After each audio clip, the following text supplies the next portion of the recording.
Hello, ladies and gentlemen, and welcome to the Bay Area Musicians Podcast, Episode 4. I am your host, Matt Gretter. Thank you so much for joining us. We really appreciate it.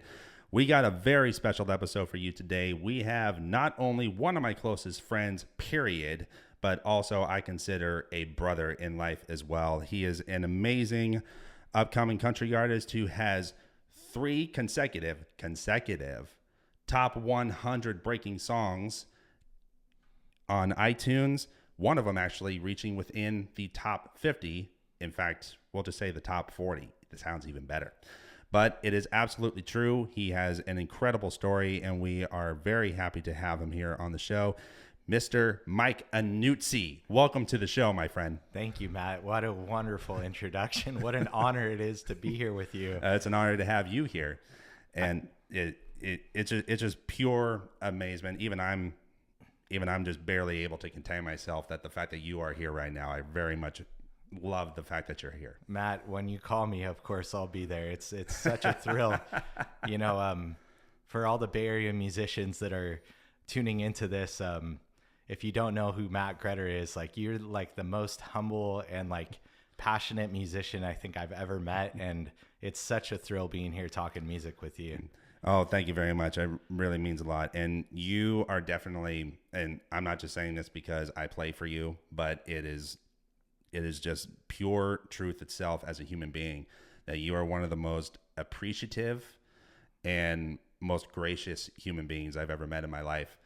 Every single show that we do, I'm not expecting this, but it always happens. And you have, even though I'm a very monotone kind of guy and I don't typically wear my emotion on my sleeve very well, but up and down, it makes me jump up and down every time. The very next day after a show, when you call me just to show your appreciation for what I bring. Yes. And it's something that always makes me jump up and down inside, and I'm very much appreciative of that. Thank you. And likewise, Matt. I go through all the shows that I play moment by moment, and sometimes I get analytical about everything, and there's just all these highlights that I get to share, and I hope that I can make it aware of what a thrill it is for me to get on a stage with you. I always walk on confident, and I walk off even more confident, so I am truly grateful for all of those moments, and I look forward to many more. Thank you very much, and I'm looking forward to many more too. Thank you. Well, we got a whole lot to cover here today. Basically, for those of you who are listening right now, who for the very first time, what exactly is the Bay Area Musicians Podcast? It's all about really introducing the incredible musicians that really populate this region here, and kind of shining a light on the music scene in general, and particularly when it comes to the musicians. We like to really think about, or at least dive into, how we all got started in music out here, what our influences are, what our goals are, and really what our experiences in general playing in the Bay Area, and also branching out to different parts of California, which may not necessarily have a light shined on them. This is what this podcast is all about. And so you are no exception. So what I would like to really begin with for those who may not have heard of you, where did your musical story begin? Were you born into a musical family, or when did you realize, hey, I want to be a musician, and when did all that start? Yeah, that's a great question. I was born into a family that loved music, but it wasn't every day. My father plays the accordion. He still plays the accordion. So I really attribute the start of my passion in music with seeing my father actually playing an instrument. I think it was so valuable to me to actually, instead of witnessing it just on TV and seeing some star being able to play an instrument in public or whatever, I actually watched my dad right in front of me, playing an instrument and creating some amazing sounds. So that was probably my most influential start. And it's funny because, I was the only kid out of 3 that did not have music lessons growing up. Really? I have an older brother and sister that both took piano lessons and music lessons, and I was the one that was I didn't have that, but I wanted it. So I saw a couple of my neighbors playing musical instruments, guitar and bass, and I wanted to jump right into that. Guitar was something that landed in my hands. I was about 10 years old the first time I touched a guitar. And I think already by then I was like actually really into writing songs. I think around 8 years old was the first time I actually wrote a song. Oh, wow. Yeah. And I remember I was like learning how to ride my bike with no hands, like, and I was clapping. I didn't know how to play anything, but I was clapping. And, you know, just like that, all those things, they just, whatever it is, it landed that way. And it happened. And I kept pursuing that as a child. And fortunately, I've had a lot of people, you know, since day one of starting music that really were positive about it and encouraging. And even though I didn't have lessons, I wasn't afraid to not do well. I don't know. The lessons came much later. So yeah, kind of learning by doing, if you will. That's so funny, Matt, because I went to Cal Poly San Luis Obispo. The motto of the school is learn by doing. Oh, wow. And I actually, I went into Cal Poly with a major in economics because I heard Mick Jagger was a economics major in university. And so I was like, well, if Mick Jagger is an economics major, maybe I'll learn something by being an econ major. I wasn't super passionate about that. I ended up changing my major into music. And the funny thing is too, as a guitar player, that's my main instrument. That's always been my main instrument. It's like my third arm, if you will. And just going into the major of music, like when you get a college degree in music, you're really leveling up. I never knew how to read music. That's not something I did. And so when I changed from, you know, the business aspect of music to literally the critical and like theoretical aspect of music, I really had to push myself. And it's something that came a little later for me, you know? I was 21 years old at that point or something. Yeah. Yeah. Yeah, that's pretty crazy. And I think you may have told me this at one point, and I very well could be wrong about this, but I think as a part of your musical journey and at least getting into like the industry of music and stuff, and call me out if I'm completely wrong about this, but wasn't there one point where you actually worked as a talent booker for Live Nation? It was not for Live Nation. No. Oh, no. But I was a talent buyer, and a buyer. talent buyer essentially, for people listening, they don't know that, it's like the booker of a venue. So I worked for a venue to specifically fill the nights of music that were needed. And then I did like, you know, the whole from start to finish, how is that going to look? I was involved in a lot of the different operation aspects. Yeah. Oh, okay. So, like the difference between a talent buyer versus like a booking agent, based on what I just heard, the booking agent more or less works for the artist. Doesn't matter what the venue is. They're just trying to get the artist booked. Whereas the talent buyer / talent booker, you're specifically looking for the venue, just trying to fill time. Exactly. Oh, okay. Yeah. All right. That makes sense. You know, a lot of people to relate a talent buyer to a promoter also, but that's also a different level. So yeah, booking agent would work for an artist. Talent buyer works for a venue. Promoter could be an independent person that's trying to connect those dots together. Oh, okay. You learn something new every day, folks. So I've always heard of booking agent, but when you said talent buyer or talent booker, I was like, okay, well, what's the difference? Well, now we know. So that's super cool. Going back very quick to how you got into music and everything. What were your parents very supportive? Like particularly your dad, who is the accordion player. Was he very supportive in you taking on music as like your main like road in life? That's an interesting question. I mean, I don't think they had any path for me, what they wanted for me. I know that they were supportive as a child. I mean, if you really think about it, you know, it's kind of like my mom and dad. My dad found a guitar for me, and then they made me buy it, right? Like that was something at 11 years old. It's like, how am I going to afford a guitar? Well, if you want it, you got to go get it. Right. Right. But then again, I start thinking back is I didn't know how to play. And every day I played really loud at home. And I think about like what they went through to allow me to do that. That's kind of a big deal. Yeah, absolutely. Kind of the same thing with me. Although this was under extremely rare circumstances, but the very first drum kit that I got, it just so happened that a family friend's kid he happened to have a drum kit, which was no major brand name or anything. It was just a cheapo thing.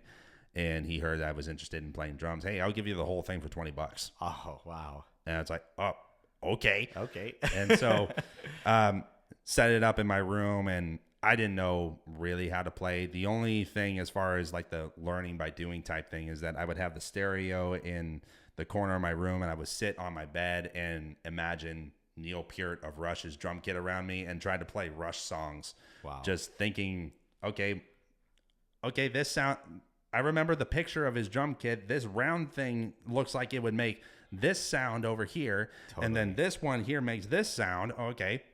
Just try to mimic what I heard. And I think probably for like the first year and a half, it was not musical at all. Yeah. It was just trying to mimic what I heard, but not even thinking about the fine details of playing. It was really an excuse to start. And that's where it all really begins. You pick up your first instrument, no matter what it is. You may have a general knowledge about it, but you really don't understand it until you strum the strings, until you hit that first drum. You don't really understand it until you actually start doing it. Absolutely. I think that's something that I continue to strive for. Likewise. I don't want to pick up the instrument and just be mechanical about it. I want to kind of go back to the innocence of it. Yeah, and I find myself in recent times trying to tap into that too, where it's like when I was 13 years old, just trying to learn like how to execute AC/DC properly. Yeah. Even though the parts themselves are very simple on the drums, just how to get the feeling of it, and totally. Just tapping into like the like how I would try to do it is I would try to tap it into my soul as if I was a fan of the band, listening to the music. Yeah. And how does that song make me feel, and how does that translate through my hands and my feet? Totally. And I find myself even today trying to do that, which is hard to do at times when you're thinking about all the technical aspects of music, and you start the fine line is you're aware of all the technical stuff, which is very important. Yeah. But when thinking music becomes the forefront instead of feeling the music, yep. That's when it all falls apart.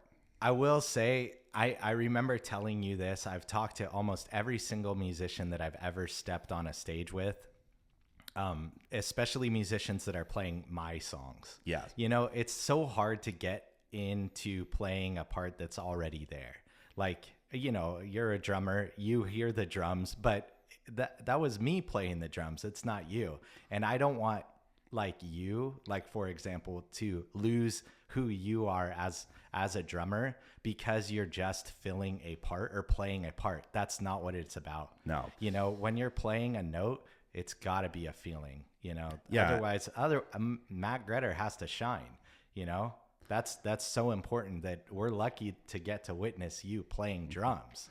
Yeah, and therefore, if I'm able to, then you are able to. Exactly. So we both feed off of each other. Exactly. And that's one of the things why I really believe that our chemistry as musicians really works so well. And one thing, when you introduce new songs to me of yours, yes, either you're playing the drums or somebody that you had before is playing parts. Okay, well, I know what the parts are, but I try to listen to the whole big picture, like tapping into what my younger self was doing. Awesome. So how do I put this?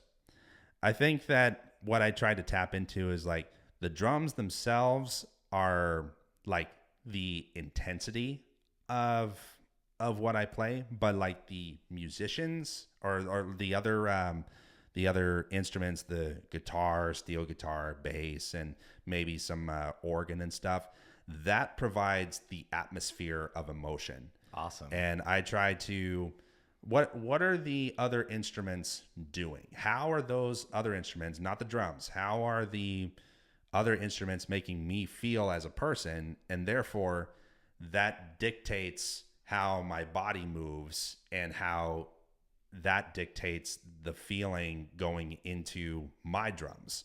Wow. And obviously, like doing, I try to honor the original parts, because those are the parts that you had envisioned for the song at the time. And I want to, and as a drummer, I need to honor the general groove and the general vibe of any song, no matter what it is.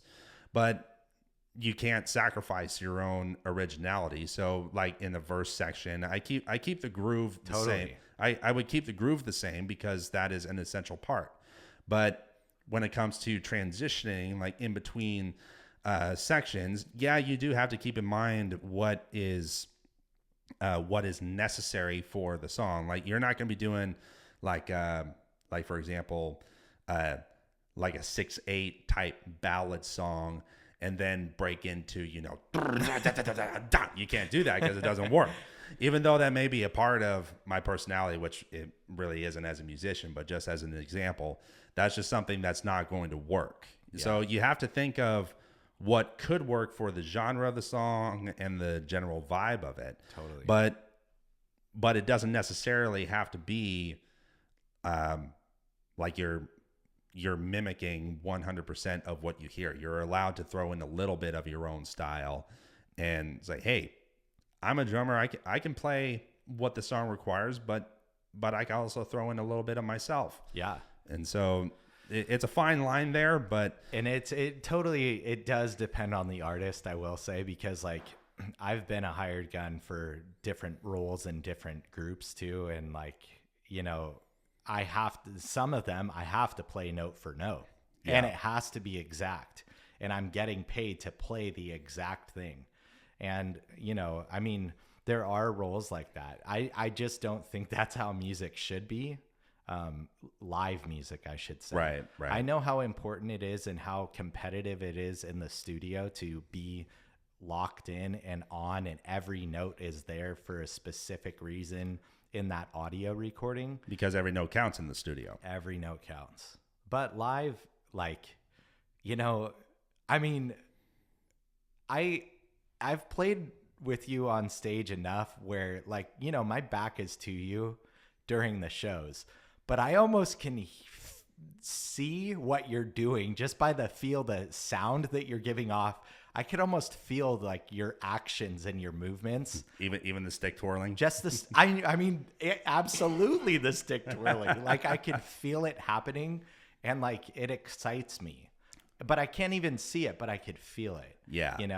I just know it's happening. And if I turn around in certain moments, I know where you're at in your performance. Yeah. That's really important to maintain in general. And it's not an easy thing to do. And, I guess even too, I'm going to say for the minimal amounts of times that we've gotten together to dial in the sound or to rehearse, how many has it been? Not a lot. No. Twice, maybe once. If that.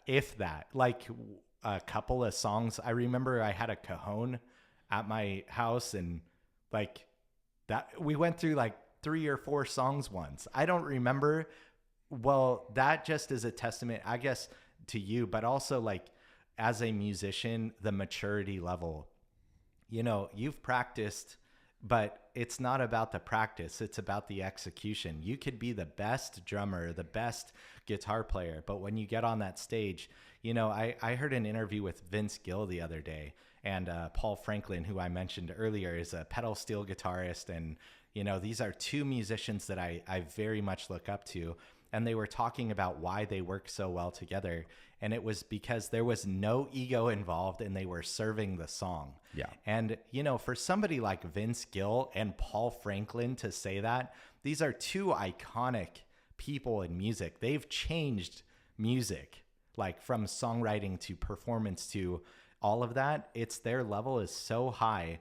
Their ego is completely out of it because they're serving the song. It's absolutely beautiful. Yeah, the music is the most important thing. It's not about who is at play.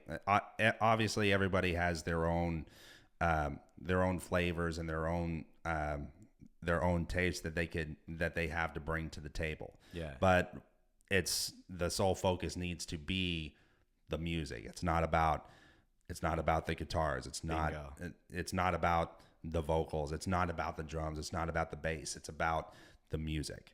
I love it. So that's the primary focus that music making needs to be, and that translates to on stage as well, in my humble opinion, which I think you may share as well. I do. Okay, so as you mentioned, you started writing songs at a very early age, and you are a native of Redwood City, California. Correct. A very close neighboring city to my own, San Mateo. Living in the Bay Area and starting your songwriting in the Bay Area, of course, like, were there parts of the Bay Area itself that really influenced your songwriting at that early time, or even that translates into songwriting today? Wow. Let's see. That's a really interesting question. So, I mean, this is not a very competitive area for music, and at the same time, it is a super competitive area. I was thinking about this a lot lately. Like, if you're shining in the Bay Area, you're shining because there's a reason. It's a big deal. Like, this is a very, very large population of people, and there are a lot of superstar musicians that are here. Fortunately, I get to play with a lot of those people, and I get to watch them play. And, I think that just having that as it's not a competition, and at the same time, if I'm really trying to be there on a level, like for my career, I guess this answer kind of is broader. I'm not in the same position I was, let's say 20 years ago, where I started and I was trying to get my feet wet. Well, today I have to keep what I have, and I'm trying to grow even more. Right. So I'm at a weird position, but I have to look at what are the other people doing around me? Why are they shining and stuff? But how can I get better? I don't really care about what anyone else is doing. Like, I know I told you again, I'm bringing up pedal steel guitar, but how can I get better as a musician? I haven't been writing as much as I'd like to. Well, I got a pedal steel recently, and I've been playing on and off for about 10 years now, but I set it up and I started writing a lot of music on there. And I go back to the days of, when you got your first drum set for $20 and I got my first guitar and I didn't know what I was doing. Well, that's kind of how I feel on the pedal steel sometimes, is I don't know the rules enough to care. I just want to grow as a musician, and I hear something in my head. I guess that's the maturity and growth of songwriting. You know what you're looking for. You have the means of the overall, but you're still going at it innocently.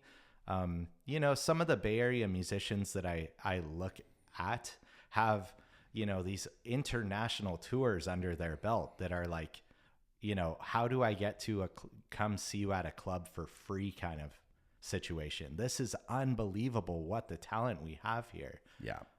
I will say that I started writing songs as a young boy, and then I got really serious in high school. When I started writing more sophisticated, I guess, or like, okay, this is actually a start to finish kind of song. Then I started dialing in a little bit more on what is the meaning behind these songs. My words really became more well-crafted. I got involved in a lot of songwriter competitions and stuff. Uh-huh. And again, I hate the word competition with music, but I did get involved with a lot of those. And it helped me realize, like, I was walking into a room full of songwriters that, all of them have a means of putting out great music and great songs. But I walked in a little timid going, I don't think I'm there yet, but I don't know, somehow I won all those competitions. And I didn't look at it as winning because I wasn't there in my head. Right. I knew I could write a better song, or if I wrote one song that resonated, now I have to follow it. And that was the hardest part for me, actually, because you could write one song and it's great, but can you write 10? Yeah. And now can you write 30? And how many more can you put out? And it's like, now you got to make them sound right together. And as an artist, that's something that I really try and make sure that my voice is coming out in the way that I want it to, even if the stories are different, you know, in between songs, that there's an overall kind of theme that I'm going off of. Yeah, it's a very cool craft. It's something that I'm trying to work on actually a lot more deeply lately. Whereas the last several years I've been playing live more, but the songwriting craft is like, it's something that I'm trying to dial in more. How do I connect to a person that's 19 years old versus 59 years old? You know? Yeah. Or how do I connect to both of them? Right. Because, like, you know, at some point in the career, you know, your target demographic is super broad. I don't want to narrow it to a tiny demographic. I've always tried to keep that demographic as broad as possible.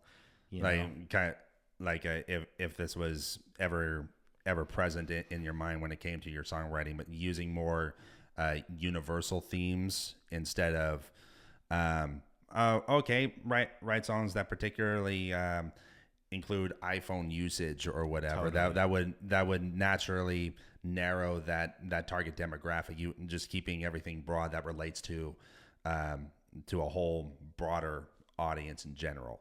Isn't it funny how words are actually super important? They are more powerful than Superman. Yeah.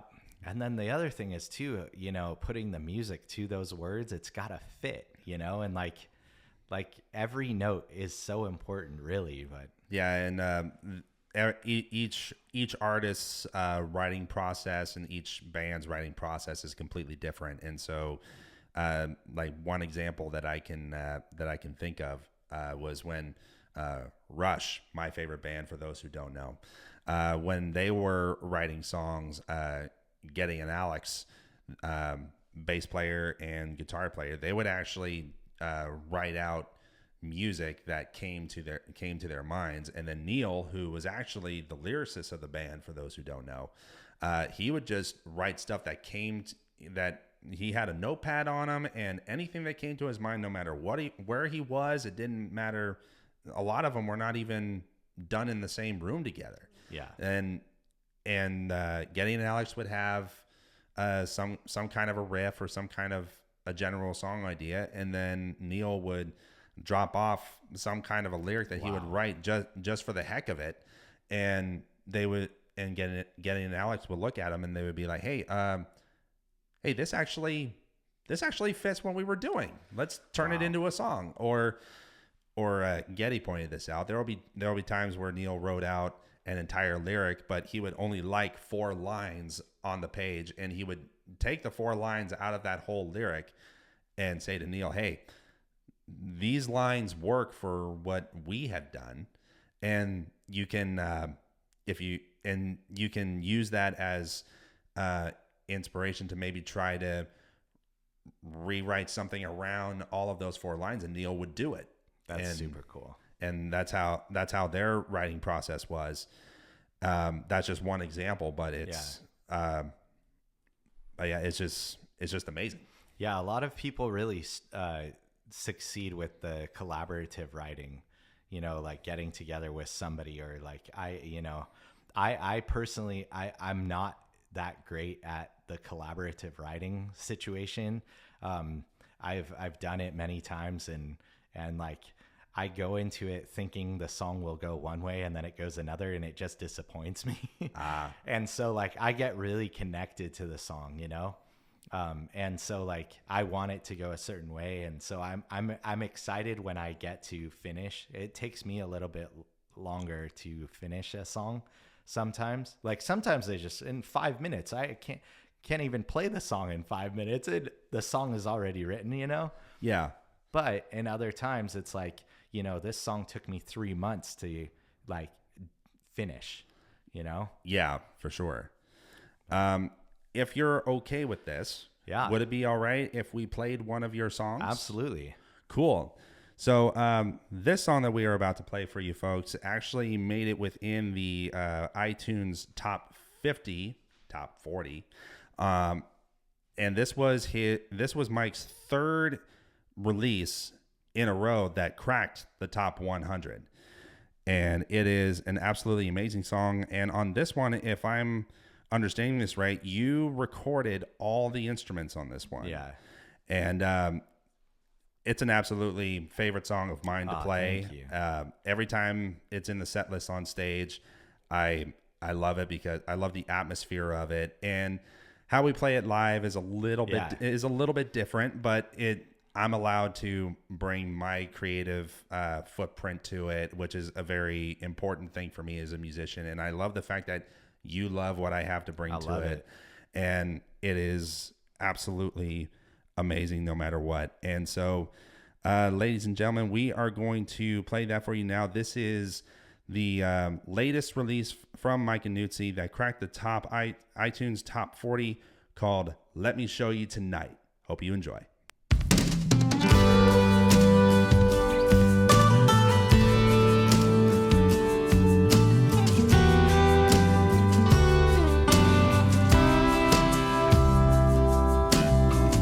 Sometimes I don't know what to say, and words just fail me.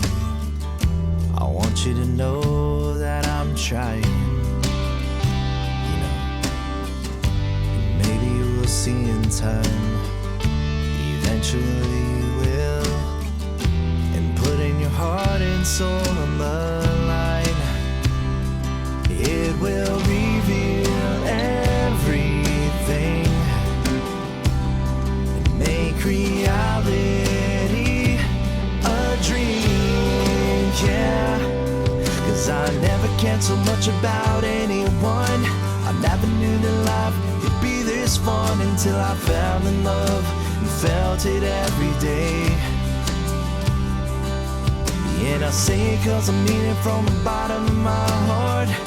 I felt it from the very start, and it could take the rest of my life, but let me show you tonight.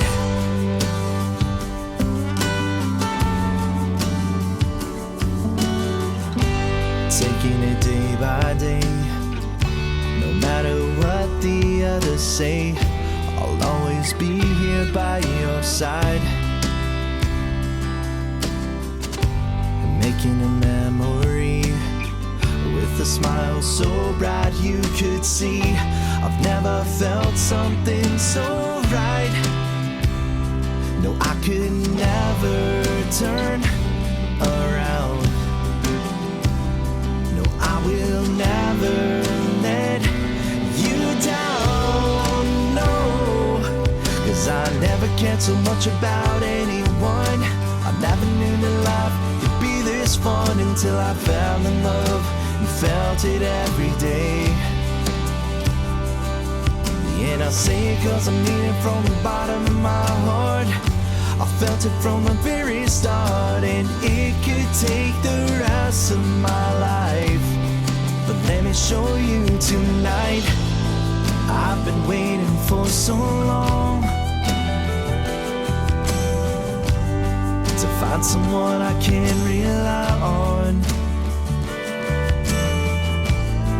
Girl, I swear I'll make this right, if it takes the rest of my life to prove it all to you. Yeah. Cause I never cared so much about anyone.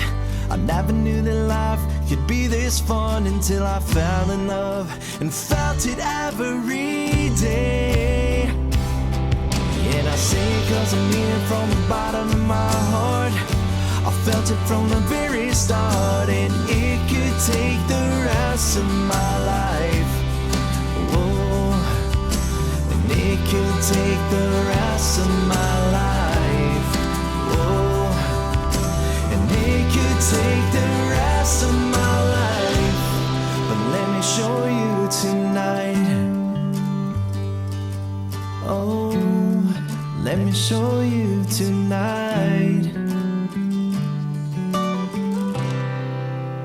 Let Me Show You Tonight by Mike Annuzzi. That is an absolutely amazing song. I'm not saying that because I am your drummer and you ask me to play it almost every single show that I play with you, but it is just an absolutely amazing song. And the fact that you pretty much pulled a Dave Grohl. You recorded everything yourself and you published it the way that you recorded it. And that is absolutely amazing. What exactly was the process for this song? It doesn't have to be, you know, forensic or anything, but just generally what inspired the song and what was the process like of recording and pretty much up to publishing, and how did it feel when it actually made it past the top 50 on iTunes? Yeah. Wow. You know, I really appreciate you playing that. It's so cool listening back to that song because I don't listen to it. I don't listen to my stuff like all that often. Kind of the same thing, because if it's like looking at old pictures of yourself in a way. But I got to say, though, I listen to that song legitimately every single day. Awesome, dude. Thank you. That means a lot to me. I mean, you know, it's a love song. And like, I mean, it's actually like, that's a lot of the themes around my music that, you know, I wrote that song like, I don't know, 10 years ago or more. Wow. I wrote that a while ago. I've released it a couple different ways, but this actually recording that I did, I started recording it about 10 years ago. Bass, drums, guitars, and then I added to it. And, you know, it came out and it was like top 40. Well, you know, something for me that I was going to explain is like, being in the top 100, if you look at the top 100 of any of the Apple charts, you're going to see all household names. So for me to be listed on that, it was a major deal. But then they have a list of the top 200, and all 200 are household names or major signed artists.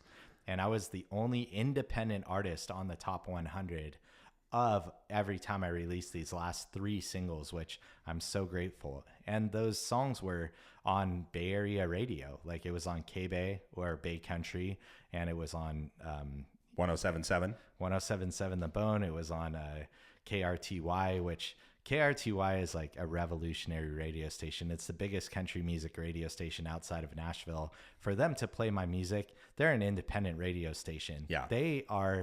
They define country music of the Bay Area, and for them to even play my stuff, all of the radio stations, you know, Star 101.3 has played my music in the past, and it's like, it's so crazy to think that this happens.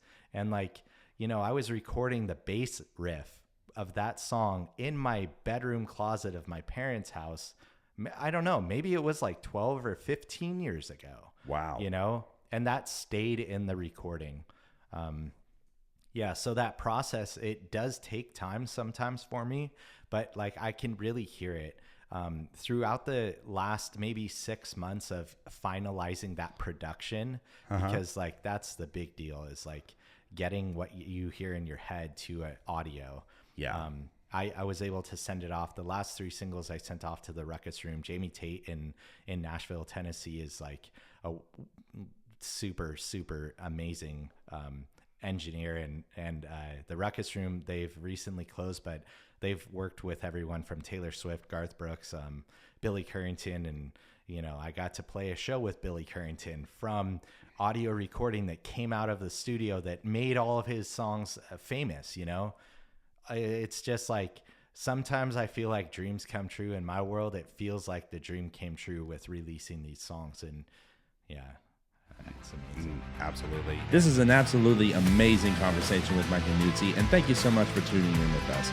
We do have to cut the show short, but there will be a part 2 of our amazing conversation with Mike Annuzzi coming next week. Thank you so much for tuning in, and we will see you next time on the Bay Area Musicians Podcast.